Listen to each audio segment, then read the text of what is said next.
ద్రాక్షలో నిండుగా anti oxidants ఉంటాయి. ఇవి గుండెను కాపాడతాయి. వీటిలోని పాలిఫెనాల్స్ గుండెకు రక్షణగా నిలుస్తాయి.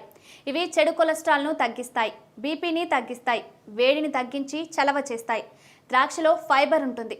ఇది ఆహారం జీర్ణమయ్యేలా చేస్తుంది. పొట్టలో కొవ్వును తగ్గిస్తుంది, మలబద్ధకం పోతుంది, పేగులు మలద్వారం అన్నీ ఆరోగ్యంగా ఉంటాయి. ద్రాక్షలోని కార్బోహైడ్రేట్స్ ముఖ్యంగా సెల్యులోజ్ ఎనర్జీని ఇస్తుంది. ఓ గుప్పెడు గ్రేప్స్ తిన్నారంటే వెంటనే ఎనర్జీ వచ్చేస్తుంది. వీటిలో ఫైబర్ వల్ల ఈ ఎనర్జీ ఎక్కువ కాలం ఉంటుంది. ద్రాక్షలో ఎంతోసియాన్ అనే యాంటీ ఆక్సిడెంట్ ఉంటుంది. దీనివల్ల ద్రాక్ష ఎరుపు లేదా పరుపు కలర్లో ఉంటుంది. అలాగే రెస్వెరాట్రోల్ అనే యాంటీ ఆక్సిడెంట్ కూడా ఉంటుంది. ఈ రెండు కిడ్నీలను పాడు చేసే విష వ్యర్థాలతో పోరాడతాయి. రోజు 15 ద్రాక్ష పళ్ళు తింటే కిడ్నీలు ఆరోగ్యంగా ఉంటాయి. క్యాన్సర్ వచ్చాక మందులు వాడే కంటే అది రాకుండా ద్రాక్ష తినడం మేలు. వీటిలో క్యాన్సర్ను రానివ్వకుండా అడ్డుకునే యాంటీ ట్యూమర్ గుణాలుంటాయి. అందుకే డాక్టర్లు కూడా వీటిని